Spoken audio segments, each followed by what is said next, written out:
I guess, the contention coming from certain individuals that subscribe to the Eastern position is their issue with that Greek word Prokathartheisa. And I'm just curious. I just want to ask you a question. From what you've studied, have you been able to find any early father or any early source that would have given a contrary kind of a reading into what that word really means, other than completely sinless nature with more graces added at a certain time? Yeah, to my knowledge, neither Manuel Condal, who wrote an article with which you're familiar, yes, and myself or anyone else that has treated of this has found anyone before the 16th century that held this opinion. Yeah. The current scholarly opinion is that the first person to hold that Prokathartheisa, or prepurification, means something like taking what is dirty and cleansing it in any way, whether morally or physically, is in a theological context in the 16th century, as traced out by Marc Gigi in his French book on the Immaculate Conception, and that tradition seems to be the direct result of a 14th and 15th century authors talking about an alternative meaning of the term after the introduction of Thomas Aquinas' interpretation of John Damascene's use of Prokathartheisa as a result of Latin theology's Augustinian reading of John Damascene, which is quite frankly inaccurate. Yes. Yeah, that's a great point that you make there. And I remember reading your book, which, by the way, is I've got it right here in my desk, and I read it over and over every now and then. So you've got a lot of really good stuff, even in the footnotes there. It's a fantastic book. But I remember, because I love talking and even debating on the issue of the Immaculate Conception, and I remember looking up, I believe you list 14 Greek fathers and ecclesiastical writers. And I remember digging into when it was available, in the Patrologia Graecae, and then looking at the acta of the Ecumenical Council, the sixth one.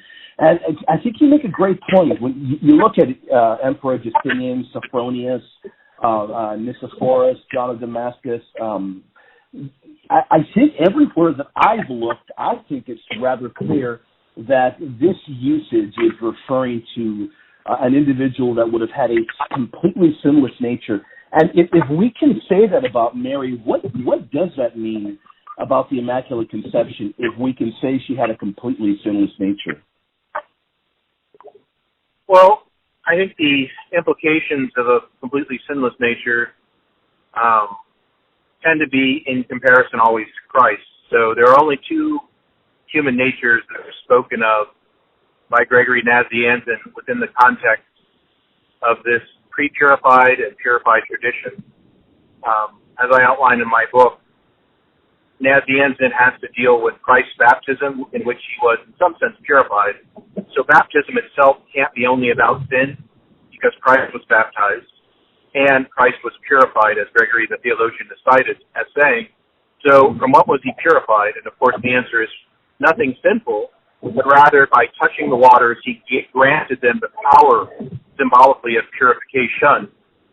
And so it's in this sense in which pre-purification and purification are taken, because for Gregory Nazianzen in his dogmatic poetry, as well as in two of his orations, one of which you know very well, which is Oration 38, yes, the idea of a completely sinless nature simply means as Jesus has a completely sinless nature, so in a similar, if not exactly the same way, Mary has a completely sinless human nature. And because concupiscence or sinfulness of the flesh, or even sin, is propagated in the patristic literature that we have in the Greek East, such as John Damascene's time, actually, but in St. Gregory the theologian's time, because the doctrine of original sin was very underdeveloped in the East in the 4th century, it's very difficult to know how they would have thought of the doctrine of original sin in contrast to Mary's all-sinless nature.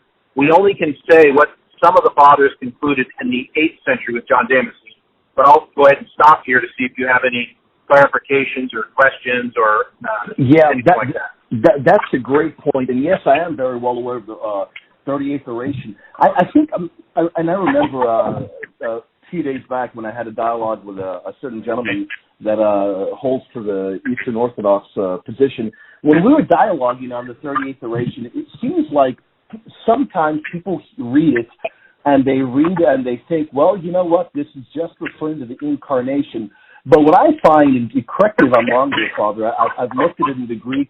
When we see Gregory using the Greek Prokathartheisa, a little bit later in the same oration, as you just mentioned, he what shocks me in the language is incredible. He says, you will see two Jesus purified, and then he's adding it. He's saying Jesus as well as this isn't a purification for sin. And he says that when he says he was making holy the waters by purification, for indeed he was in need of he was in no need of purification. So correct me if I'm wrong here, Father, but for Gregory, purification clearly did not mean moral fault or any kind of sin. In this context, you're correct. Now, what's interesting is purification and pre-purification, actually, any sense of purification with regard to what is called purity of soul and body, it's always that combination, purity of soul and body or purity of soul and flesh, which is a technical speak that was adopted in Alexandria from Philo, then through Origen, as far as we know, through the early fathers, and then it kind of culminates in Gregory and in St. Ephraim, the Syrian. This idea of purification is always equivocal. For all the human race that receive baptism, it's an equivocal purification, which means from sin, because they have something sinful or something dirty or something impure in them. Whereas for Jesus and Mary, as far as Gregory the theologian is concerned, and arguably Ephraim the Syrian is concerned, it means something quite equivocal, and that is that the human natures of Jesus and Mary are not themselves purified, but are simply more intensely sanctified. The culmination of this doctrine is taken in John Damascene's, actually, Dormition homily, in which what you just read to me from Gregory the Nazianzen about Jesus' baptism, where he was not himself purified from sin, but purified the waters of baptism. Yes. This is actually applied immediately to Mary, and it says that when her body and her soul separated, the heavens were purified by her soul, but the waters themselves received pure water, not that the body of Mary needed to be purified, but that by touching the waters of her own baptism, she purified the waters. I don't think you can make any stronger argument than Damascene does that as Christ's nature was in no need whatsoever of any purification from sin, whatever baptism meant for Christ, he makes an exact and even verbal parallel that's what it means for the Theotokos. That's incredible. That's incredible language, Calder. I agree completely. And the one thing that really it hits me real hard, and kind of, I guess if you're not used to the kind of language, I was wondering, what are your thoughts? Because when I read Gregory in his ninth Carmina, I find it very interesting that the language he uses when he says that non-bride faithful mother, the Spirit purifies prior. Clearly, if you read the whole context, in Gregory we can see that at the moment of the incarnation, Mary is already justified and holy, yet Christ had not yet redeemed the whole world yet. So, I mean, isn't that incredible language? Yeah, in fact, what you're going to find is, I think one of the important things that's often missed is we tend to think about all these mysteries, Mary's girlhood days in the temple, Mary's Annunciation, which she's 12 years old by Byzantine tradition for the most part. We tend to think of then her day of conception, and one of the big questions is, well, if this pre-purified really means to refer to the conception of Mary, why didn't they just come out and say it? And that's one of the questions that a dogmatic theologian usually ask, but it's not what a liturgical theologian would ask. The liturgical theologian would ask, when does the church calendar become concerned with Mary's conception? Because somebody is actually causing a problem or a question, or there's a need for clarification, or there's a devotion that itself is suspect and now needs to be clarified. So, which is it, the tail wagging the dog wagging the tail? So, but there's some question that brings about this liturgical feast by and large. What we see is once the actual local feast of the conception of St. Anna, that is in her womb, begins to be celebrated sometime in the early to mid 700s, we say that St. Andrew of Crete, and more particularly St. John Damascene, are the ones that come up with these ideas of Mary's total purity. And I think one of the most fascinating things that I found is that no one ever in the Greek East chose to follow Damascene on this, but he finally kind of gave his sentence, if you will, his judgment on this, which was in the same homily, I believe, Dormition homily, in which he adjudges Mary to purify the waters of baptism by touching it, not to be purified, just like Christ. Yes, I believe it's in that same oration. I think it's a Dormition. I could be wrong. I'd have to go back and check. But I do quote it in a book and several articles. Is that Damascene also goes so far to say that Joachim. Now, this must be the birthday of Mary. I'm sorry, the birthday of Mary sermon. That Joachim had all pure sperm, which is a very strange thing. He's using medical terminology there. He had a lot of options to talk about, seed or something like that. And in fact, he uses kind of a medical term. Now, he's often quoted in the critical edition as being very interested in medical terminology, some of which has been attributed to him by Hippocrates and others. But that aside, the point is that Damascene is really concerned about the seed or the sperm of Joachim being all pure. And one of the questions is, why? And the reason why, as I found out, was that starting with Origen and his exegesis of Psalm 50, "In sin my mother conceived me," that Origen designated the time of infection of the flesh to be coitus, as in Psalm 50. And what we start seeing is Athanasius picks up, St. Cyril of Alexandria picks up on this, Basil picks up on this insofar as he comments on this, and he puts it in the Philokalia, the collection of Origen's Orthodox works. We also see that some other Eastern Fathers pick up on this.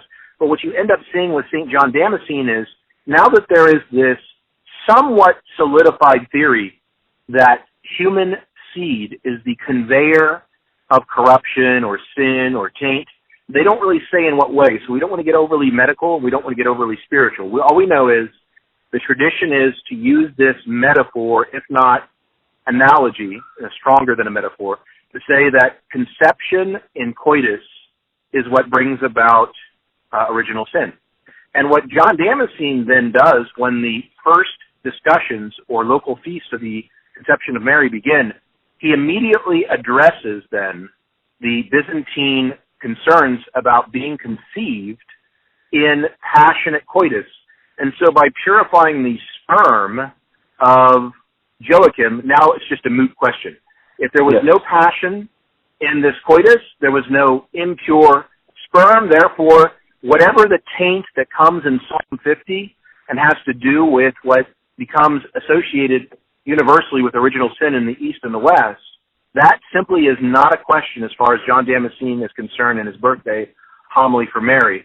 But sadly, what we don't have is a confirmation that his theological solution was widely adopted in Byzantium. So he stands as sort of this odd thinker, the first one in the history of Christianity to come up with a first solution for the Immaculate Conception, as we would call it.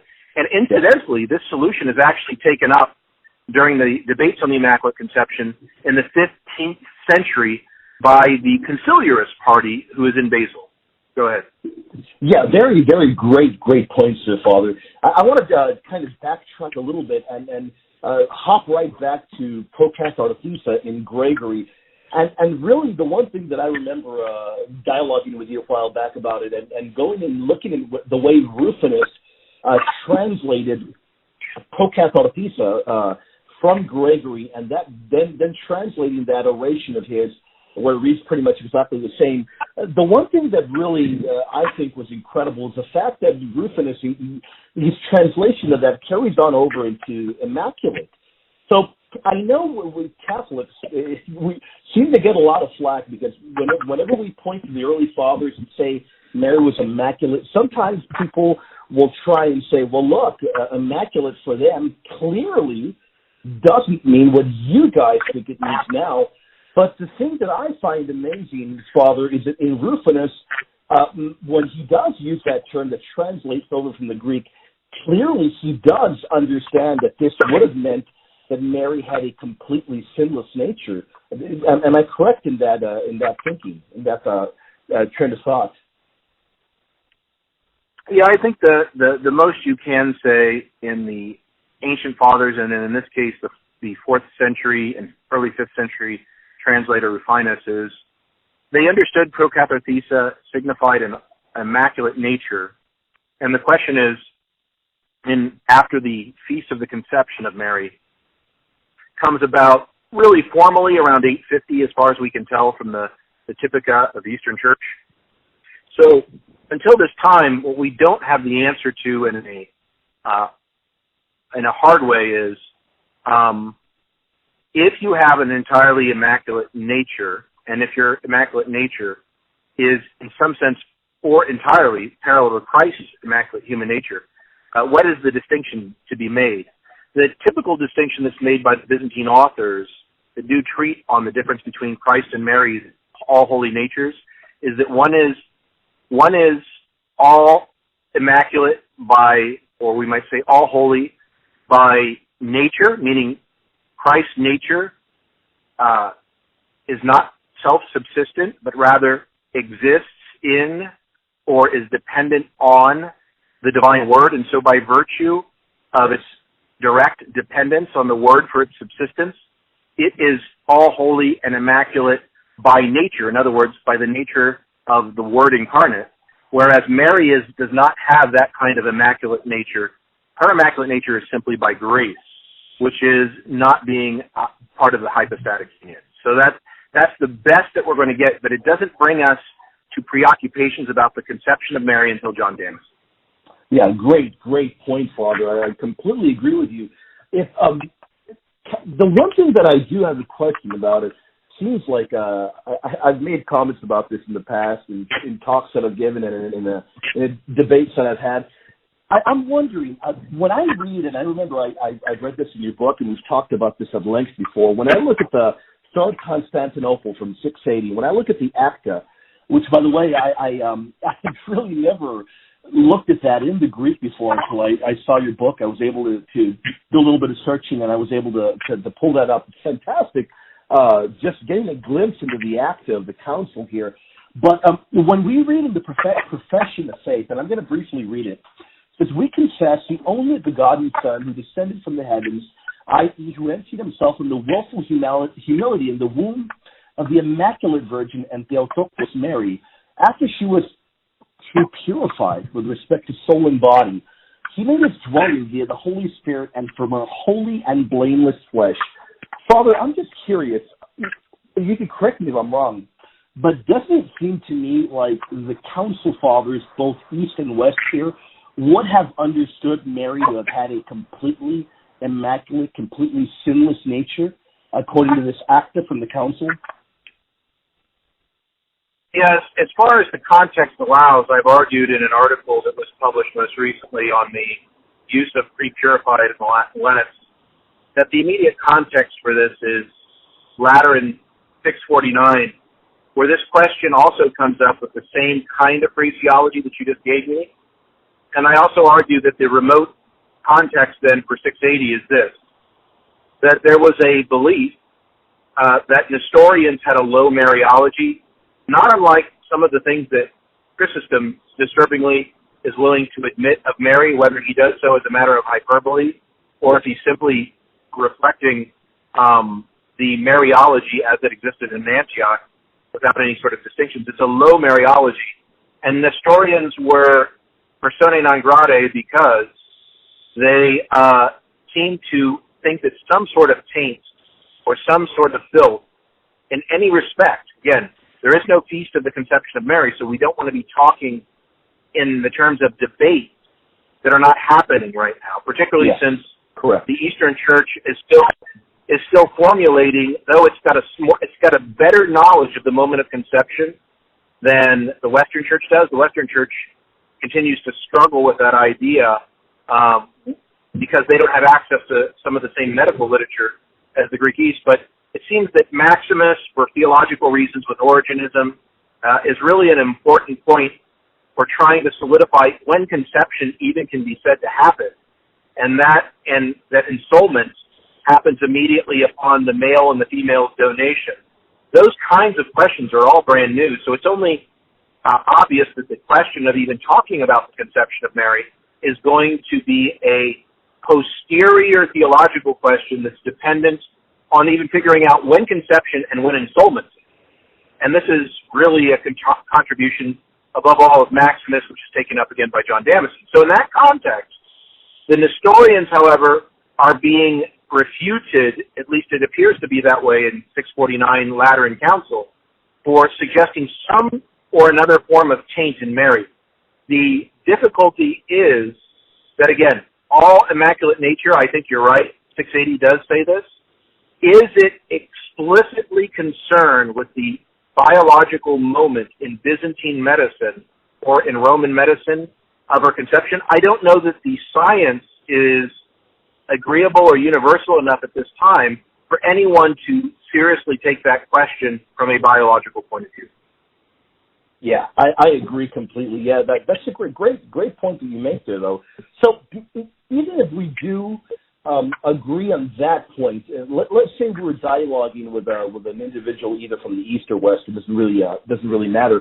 Well, let's say we're dialoguing with them, and we can see that that really wouldn't, I guess, really wouldn't affect the fact that we still have this title of Mary, and as we know already, each time that Prokathartheisa is used, it is definitely used for an individual with a completely sinless nature. So regardless of that fact, either which way, we can see the fathers here in this profession of faith at the 680, at the Third Constantinople, they still recognize Mary as having a completely sinless nature. Would that be a correct assumption? Yes, and Prokathartheisa is a technical term which is specifically with regard to Mary, and it specifically regards her life before the moment of the incarnation. Now, you and I know that before the moment of incarnation could be one second, I don't know, if you want to divide seconds up less than that. So 1 instant before the actual moment of the incarnation, but it can also go all the way back to her conception. Now, what's interesting is, as the Feast of the Conception of Mary becomes a liturgical reality in the East, which dates to about, 850, using the Typicon of the Great Church of Constantinople, what we end up finding is, by the 1400s, when Latins are discussing this issue, the solution in the Eastern Church, who is inspired to discuss this issue, inspired by the Latin debate, Joseph Brienius, who is the teacher of Mark of Ephesus, and whom Mark of Ephesus wrote his, you might say, eulogy, calling him I believe, pillar of orthodoxy was the title that he might have used for him. Yes, that's correct. So Joseph Brienius was a anti-Latin monk. Mark of Ephesus read his orations, his speeches, in the 1420s, and he became, in a certain sense, a disciple or an understudy or a theological colleague of Joseph Brienius. And it's very interesting because when Joseph Brienius deals with the term pre-purified, he explicitly not only thinks of it as being the moment just before the incarnation, but like other authors in the 14th century and before, he thinks of it also being that pre-purification happened at Mary's 3-year-old experiences in the temple, which is another moment of grace and glory. And then, more amazingly, Joseph Brienius, for his part, again, Mark of Ephesus' Orthodox teacher, says that the first moment of pre-purification was at her conception.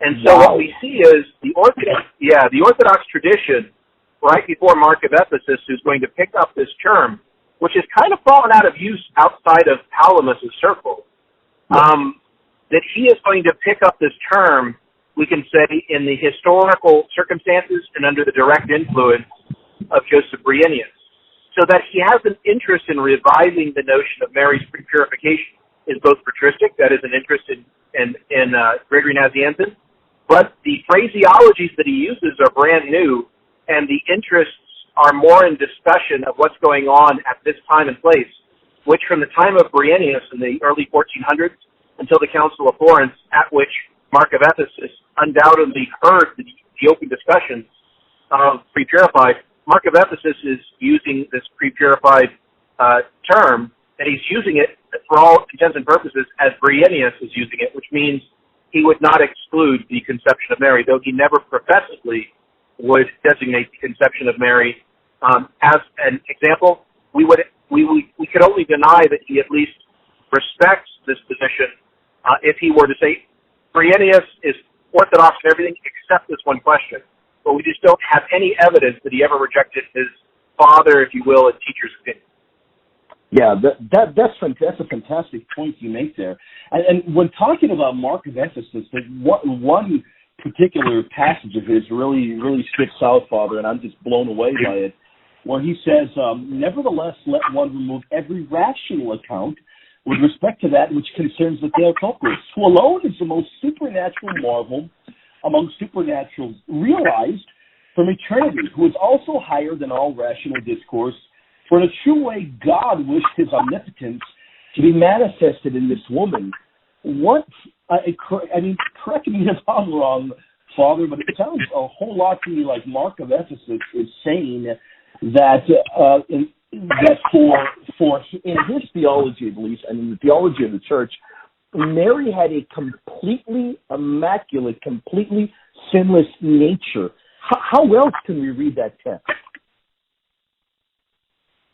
I think that the idea of the completely immaculate sinless nature comes from his exemplarism. So, just like Maximus, whom he often quotes, God, which Augustine actually holds this position too, it's a little de-emphasized by Thomas Aquinas in his Summa Contra Gentiles, but in some sense or another, Thomas wants to also say, well, Augustine's not really wrong, I just want to see this from a little bit more stringently logical perspective. But the idea of exemplarism is that the divinity has all the ideas of everything before they're made. So God thinks of every number from 1 into actual infinity in his mind. And if he wanted, let's say, to make the number 1 in any way, let's say just a postcard with the number 1 on it, that he's drawing from these divine ideas that he's thought from eternity. Some of these divine ideas he produces necessarily, like goodness or the truth of his being or things like this. Others he produces which don't have to exist necessarily but can exist contingently. That might be Socrates. God could or could not have made Socrates. God could or could not have made an Immaculate Conception. And in this exemplarism from the point of view of Maximus as absorbed by Palamas and the Palamite school, God's eternally thought ideas are both about necessary things like goodness and being, but they're also about optional things like Socrates or George Bush. And right. God did choose, as a matter of fact, to make Socrates and George Bush, as, let's say, the historical record would convince us. The question is, did God historically predestine also that Mary would, in her nature, from the first moment of its existence in time until its last moment of existence, which we're led to believe is a continuous existence, adding year after year, day after day. There is no temporal end to her existence. Her soul and body will never be destroyed. So from the first moment of her temporal existence, did God call her in every way immaculate? For somebody like Mark of Ephesus, that's quite clearly the case. Yes. Now, it does require one logical step to go there and then say, well, if she was conceived in a normal human manner, then was she conceived immaculately? I think that concession is easily made by anyone following Maximus or anyone made or anyone following Mark of Ephesus. But again, the only thing that we can say at this point is Mark's teacher explicitly held that. His hero explicitly held that. But Mark never made that obvious inclusion. My suspicion is he was content to simply repeat the tradition, which never took that last step. It was the Latins who were the first to take that last step, which I think you can argue is already in a seed form, quite clearly present in both the East and the West tradition. Yes, definitely. I'm curious what you think. How would you read? How would you I guess interpret when Mark of Ephesus says, "For God has been called a consuming fire, and not only towards violence, but also toward his created nature. Also, his melodious God-inspired witness from Damascus harmonizes with this all blameless virgin." And then he goes on to quoting a whole bunch of more stuff where he says, I make thee Mary clean, and I, who am an enclosed garden of your divinity, I burn through fire. What exactly is Mark of Ephesus saying here? I'm curious what you think. Well, he is playing off of a lot of basic liturgical literature here, which has the idea that fire, as in the burning bush, which of course is a type of Mary, consumes any dross. Fire is used to purify metals. It purifies any dross on there, any bacteria that are growing on the surface. Everything is, in our mind, burnt up. And the virgin then is compared to some kind of substance which is so without dross, and so without hay, so without stubble, and so without wood, that there's really nothing to burn up. So she's still purified. What does that mean? She passes through fire, which is a purification by its very nature. You pass metals through fire to purify them.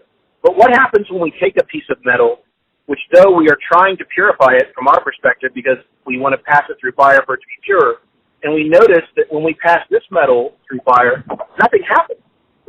It's like water with no elements in it that you try to boil and there are no bubbles because there are no impurities in it. She's like this boiling, though not boiling water, meaning she's got the right temperature to boil, but there's not one single foreign element in her so that we can see the water sort of bubble. And in a similar way, she is this totally pure nature which doesn't admit of any dross. Now, the implication, once again, that we would want to draw from that is, if she was conceived in a natural mode, doesn't that imply that whatever the normal course of conception and impurity is, this cannot apply to Mary? I think for John Damascene, it's explicitly the case. For the rest of the tradition, they feel that tension, Gregory Palamas and the Palamites, for example, and they certainly are not willing to impute original sin to Mary at conception, but they just won't go beyond the kind of phraseology of the fathers, so we have to intuit it. The only one who is brave enough to just make the blanket statement, unless Andrew of Crete has said something which I've missed, but I'm not an expert on Andrew of Crete, but certainly St. John Damascene is the one voice in the East in his Dormition homily and his birthday homily for Mary, who stepped over that line and just said, look, there's nothing impure in her conception because Joachim's sperm was purified, and because just like Jesus purified the waters of baptism, so did she. It would have been great if the Palamite school would have picked up on that and kind of reverberated that, beat that home to say, Damascene's theological opinion, that's ours. That's the one thing that I think an Orthodox might point to as being, there is a solid father who is really the father of fathers, the most important theologian of Orthodoxy up until perhaps Palamas in that period between the 700s and Palamas, and he quite clearly endorses this, but you just can't quite step over the line if you're looking for something that is explicit as the Latin definition of the moment of conception. That makes sense. Now, my question would be this. I'm curious, Father. My question would be, when we read Gregory of Palamas, when we read Mark of Ephesus, do we need it to be explicit when we read about them talking about Mary's completely sinless nature? Would we need them to be explicit to, I guess, glean from them the fact that they believed Mary had a completely sinless, completely immaculate nature? Would we need for them, maybe, do you think maybe they didn't feel the need to kind of go that far? Or maybe, I mean, what are your thoughts on that? Do we actually need for them to actually say the words Immaculate Conception or actually talk about her conception when they're already telling us that she had a completely sinless nature? What are your thoughts in that regard? The remote example, to answer this question, and I will get to the immediate example, but the remote example would be John Damascene. John Damascene had to answer the question because there were real medical issues of conception that were now to the forefront. There was a real feast. There was a real feast that was now coinciding with a pretty standard Byzantine opinion since Nemesius of Emesa, and then taken up by the theological great Maximus the Confessor. Now there was a solid Byzantine biological basis for what conception and ensoulment was. And then all of a sudden, within about, I guess you could say, less than 100 years of that, there's now a Feast of Mary's Conception. Now there's an occasion to address in its newness this problem of what about Mary's change at conception. Now there's a historical reason for somebody to think or worry about this. What's the historical reason to worry about it in the 14th and the 15th centuries from Gregory Palamas to Mark of Ephesus? The only reason to worry about this is to the extent that Byzantines know that Latins are arguing with other Latins and they're arguing with Greeks about this. And some of them are aware of this and some of them are not. Joseph Briennius is aware of these arguments because he's aware of arguing with Latins. He himself argued with Latins and debated them. So he does take up the question. Mark of Ephesus, when he wrote on this question, wrote on it in the early 1430s. He himself had not apparently debated Latins on this question.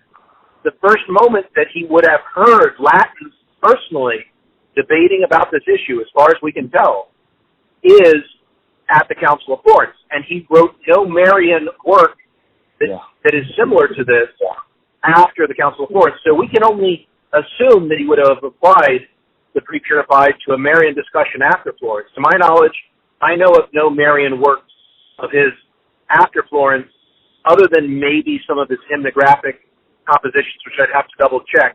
But almost his entire life of hymnographic compositions, so far as I remember, is in his years as a monk up in Florence. So what we really need to ask ourselves is, what was the occasion for Mark of Ephesus to write about this? The only occasion was Florence. If he hated the Immaculate Conception, he should have mentioned it in one of his anti-Florentine works, because the Immaculate Conception was being argued at Basel and then carried over by the Conciliarists and the Dominicans into Ferrara and Florence. And there were all the major Franciscans that were arguing the points were alive and well, and there was a definition of the Immaculate Conception by the Council of Basel against the Dominicans while Florence was happening. So this was all being talked about left and right during the Council of Florence. If Mark of Ephesus wanted to chalk up another reason to show that the Latins weren't good guys and that they were bad guys, this would have been the moment. We just don't have any evidence that he thought of it as being a problem worthwhile debating. Right, and it seems like from his writings he completely agreed with Mary having a completely sinless nature as well. So maybe that's why he didn't raise any objections. I imagine a figure like Mark of Ephesus would have definitely voiced his opinions. He wasn't one to really not voice his opposition to Roman Catholicism. Am I correct with that?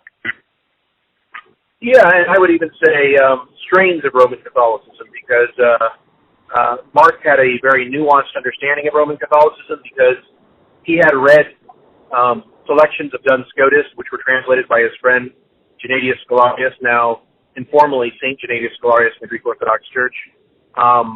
Into Greek, he had read much of Thomas's literature, the Summa Contra Gentiles and the Summa Theologiae. He used Thomistic works in his own speculative thought, for example, in his defense of the resurrection of Christ. And he was a much more nuanced thinker than most Byzantines, because he had spent so much time reading Latin literature. Now, he didn't read it necessarily because he wanted to become Latin-minded or adopt a Latin outlook on life.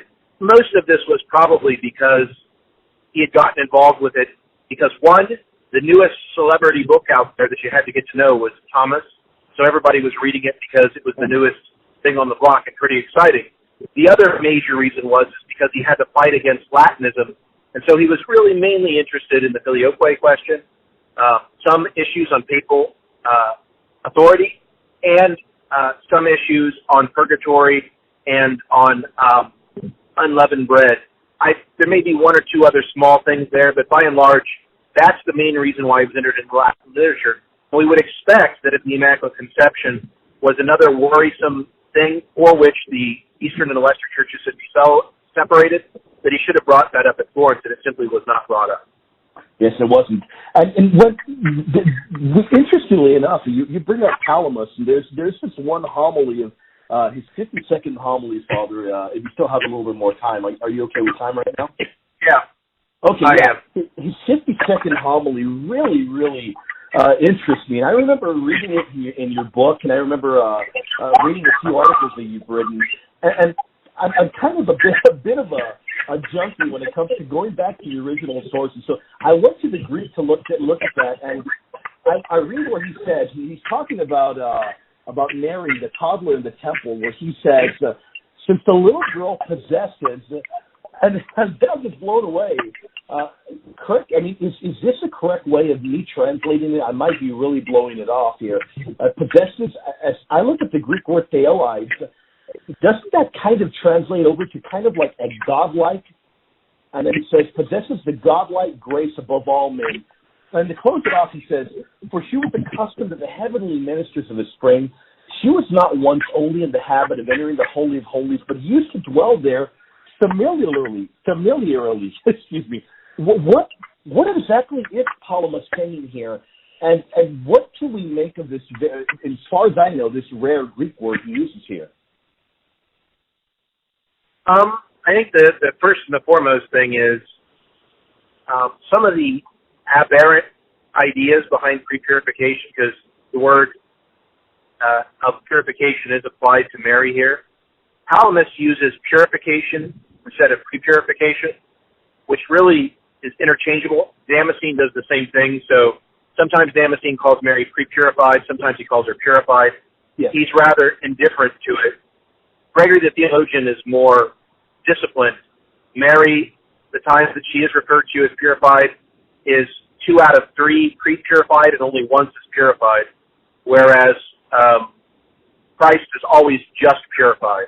So you see a little bit of variation in Palamas' way of talking about the presentation of Mary, the child in the temple. What you do find is this, that you have an all-holy nature that's being purified at 3, which, if purification could possibly mean anything that implies taint or sin or concupiscence or flesh of sin, to use Paul's terms, then it's not at all obvious how to make sense of Greek Mariology or Greek Marian doctrine, because she was just purified for Palamas when she was 3.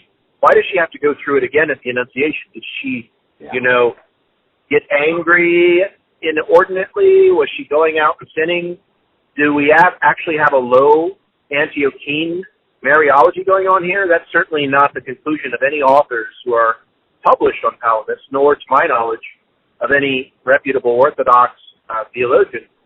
But these are the implications once we say purification means anything other, or purification of Mary, means anything other than an all-pure nature simply having new or additional graces added to her life. Yes. So what we're to make of this is that Mary at 3 is already entirely grace in the same way that she is at the Annunciation, but that there can be intensities of this sameness, meaning all holiness or all pureness. And so the thing that we can ask ourselves, which is exactly what Joseph Brienius does, reflecting on Palamas' homily, I would argue, is that, then we can apply this same logic explicitly to the conception of Mary. She was just pre-purified, or if you will, purified there. and that means that in all sinless nature simply had the grace of conception at her conception, had some sort of supernatural grace given to her, and there was no taint. So that is certainly consistent with the entire tradition. As far as the adjectives that are used for Mary, I have not done a study of that adjective, so I can't tell you in what other context that it is used.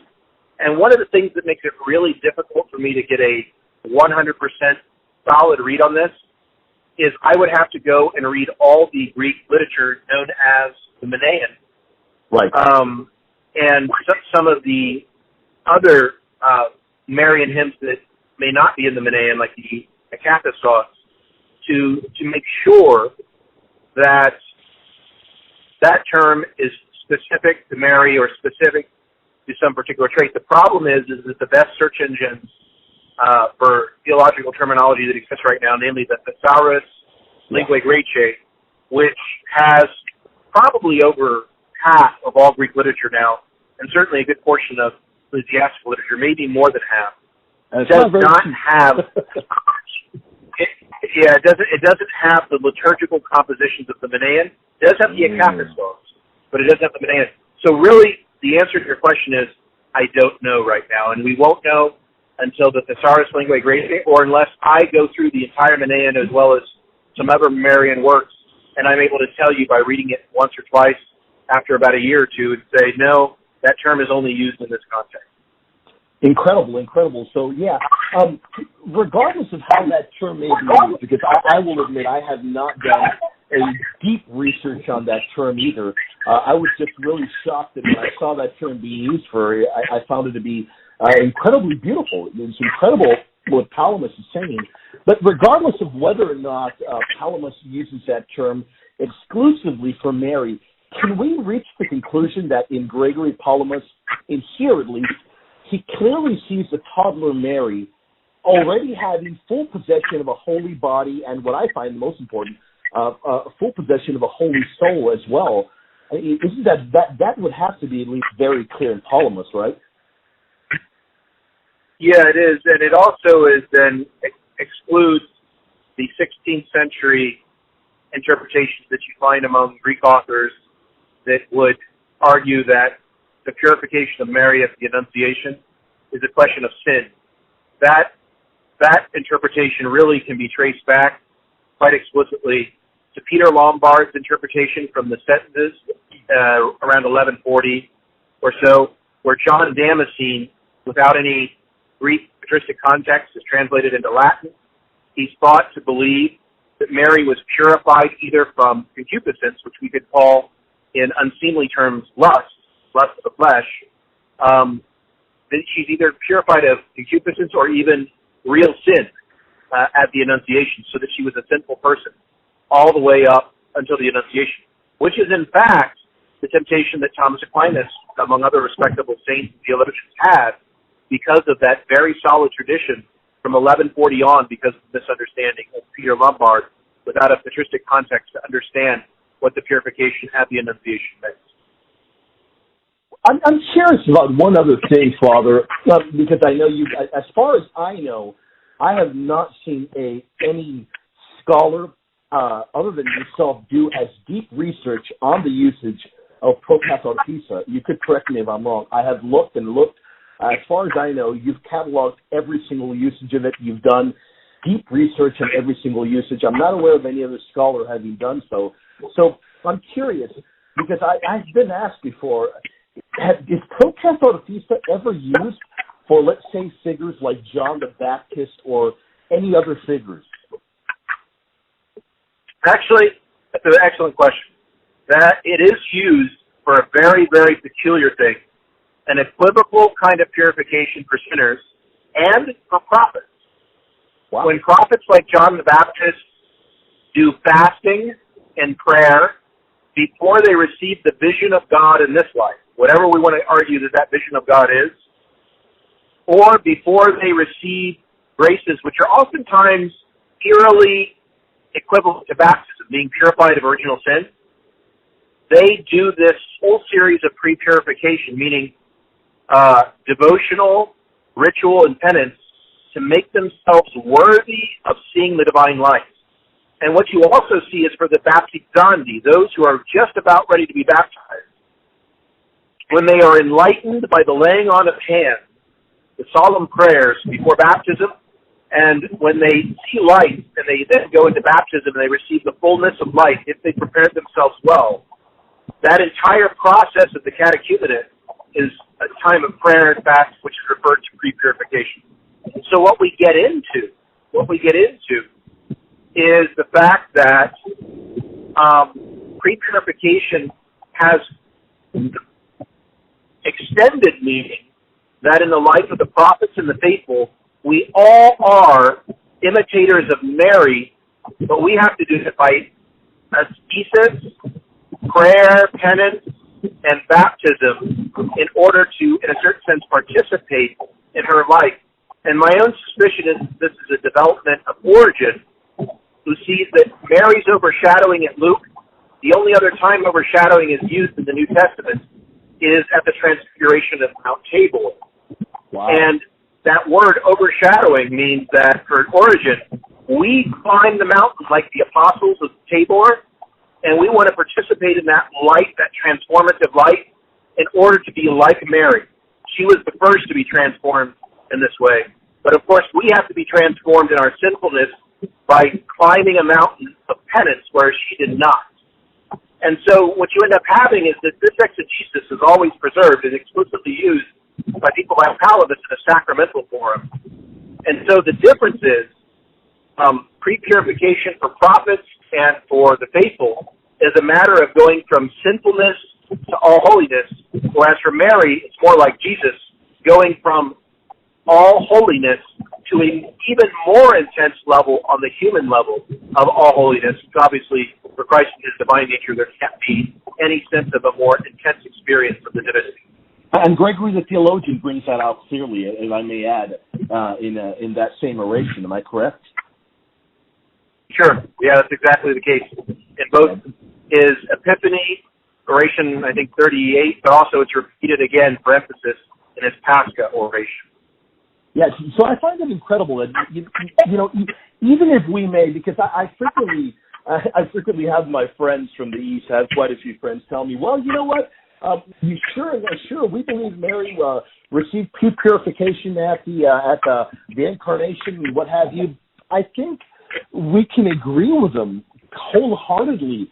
I think perhaps maybe the area where we diverge, Father, correct me if I'm wrong, is that when we look at purification as a Catholic, we can wholeheartedly say, yes, Mary received purification there. The thing is, she already had a completely sinless nature and is receiving more graces at that time, whereas perhaps a modern day individual, not of the mindset of the ancient church, would therefore see that word and they would mistakenly think that that's a purification from sin.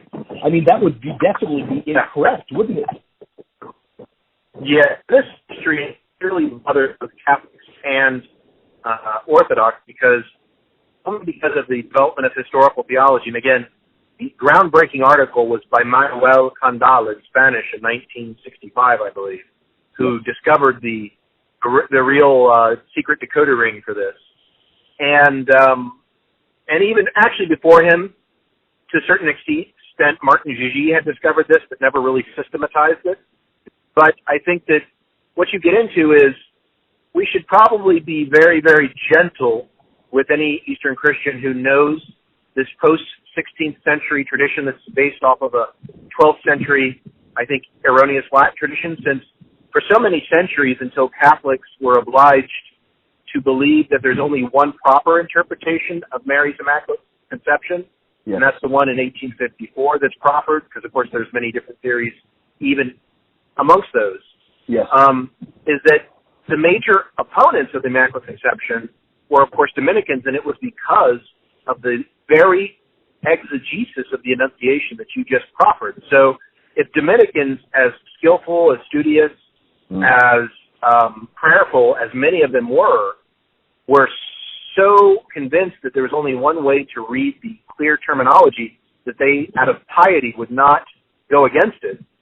And they were not necessarily individually enlightened to say, no, there's a deeper reading of this, then what we really have to say is, well, if grace can fall or be short on figuring out the proper exegesis of this, we should be very, very gentle in expecting a greater exegesis of such a complex history, not a complexity of the term. I think once you see the logic of it, yes, quite a bit of sense. But the complex reception of this in the Latin West, and then from the Latin West into the Greek East, we see that it's really the second millennium that blurs the sense of this. What was the first millennium had absolutely no problem in understanding what this meant. No doubt.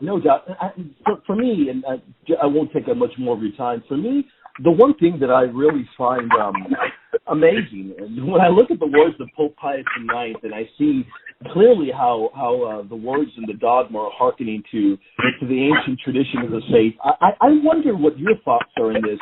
When we read the dogmatic statement, what is at the heart of that, Father? At the heart of that, I imagine, would be the fact that Pius IX is clearly referring to Mary as having a completely holy, immaculate nature. It seems to me like Pius is hearkening to Duns Scotus era. What are your thoughts on that? Yeah, I think it's been reasonably demonstrated that by theologians and historical theologians more recently that Pius IX is very much relying on Duns Scotus. And I think that it was even gracious of someone like Garrigou-Lagrange, who oftentimes would say things against Scotus and his system, which suggests that he thought that Scotism was very, very dangerous, was willing to concede in his own works that the Immaculate Conception as defined in the 19th century was clearly Scotus's exposition. And so that kind of concession from someone who really made part of his life's mission to dissuade people from the tradition of Franciscan theology because he thought that Duns Scotus, blessed Duns Scotus, had too many things that led to potential errors in his mind. I don't know that the church has never taken a position on that, but everyone is free to, opine on non-defined matters provided that they respect the traditions of the past and religious piety and these sorts of things. So he certainly had a strong opinion against Scotism in general, but was willing to admit that. And that stands as, I think, kind of a, what do you want to say, not a spotlight, but a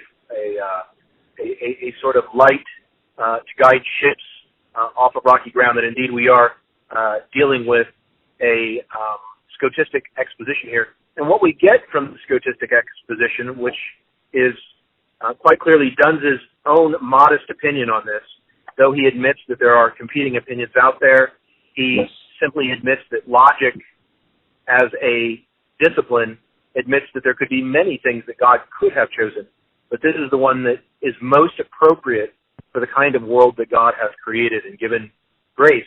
That Pius is really saying is that Franciscans and Dominicans, as much as they disagreed up until the year 1854, what they can all agree on is that the Immaculate Conception is nothing about biology, but simply about when personhood comes about in the person of Mary, when personhood is established fact by God's special creation of her soul, then at that moment, the graces that are immaterial and supernatural and are awarded not according to merit, but according to God's free action, are given to Mary in that moment, whereas they simply aren't given to others. And that a nature that doesn't have those graces is simply imputed a nature in original sin, and that there are, in fact, consequences for not receiving those gratuitous graces, whereas Mary simply doesn't have that.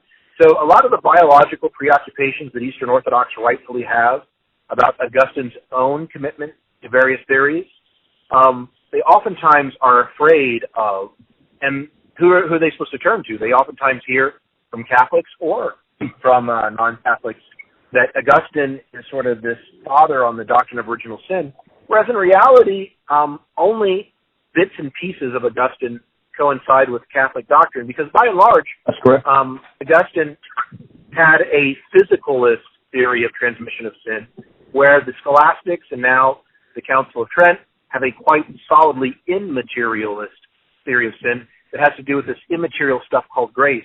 It has absolutely nothing to do with an infection of the flesh. That's incredible, Father. And in fact, what you just said about Duns Scotus, that to me is the heart of what we believe in terms of the Immaculate Conception. It goes well beyond the actual act of conception. It goes even deeper than that, and I think that is why, at least for myself, that is why I hearken so much and emphasize so much what the Father is saying in regards to Mary's nature. I have one last question for you, and then I'm going to let you go. I'm curious, because this is one other day I'll pick your brain in regards to Father Blessed Duns Scotus. Will he ever become a saint and doctor of the Church? Ooh, tough. So little is known of his life. They're waiting, I think, on a second miracle. And there have been some Dominicans that have actually been supportive historically in more recent times of him, though I must say that I would imagine that the lack of Franciscan theologians currently in the modern-day church means that Blessed Duns Scotus doesn't have, from a purely human perspective, of course we know God does whatever he wills when he wills it, but from a perfectly human perspective, I just don't see enough enthusiasm for Franciscan theology out there to get the ball moving with Duns Scotus. To be quite honest, of all the people that might do Duns Scotus, I would imagine it would be Pope Francis. I could see Pope Francis doing it. Wow. Because he seems not really, I think he seems not to really do things as we are expected to do them. I'm talking about illicit versus licit. I'm talking about he doesn't follow patterns that I'm used to identifying with how people go about doing things.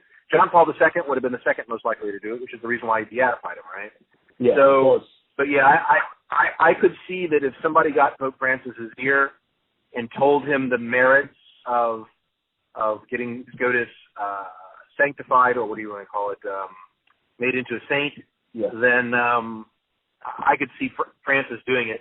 Certainly would be a contribution to the church for different avenues to theology, because the Eastern tradition, of course, as we know from other encyclicals, has an equal claim at the table. Diversity in theology, I'm all for that. But I think it's very humanly unlikely unless Pope Francis has the right advisor to whisper in his ear. Well, I guess we can hopefully pray about that, right, Father? Sure. There's a little novena prayer that's out there and about for his canonization, most particularly attached, of course, to his great insight in theologically formulating the Immaculate Conception. Father, thank you very much for your time. I greatly appreciate it. You're most welcome. Father, I thank you very much for that.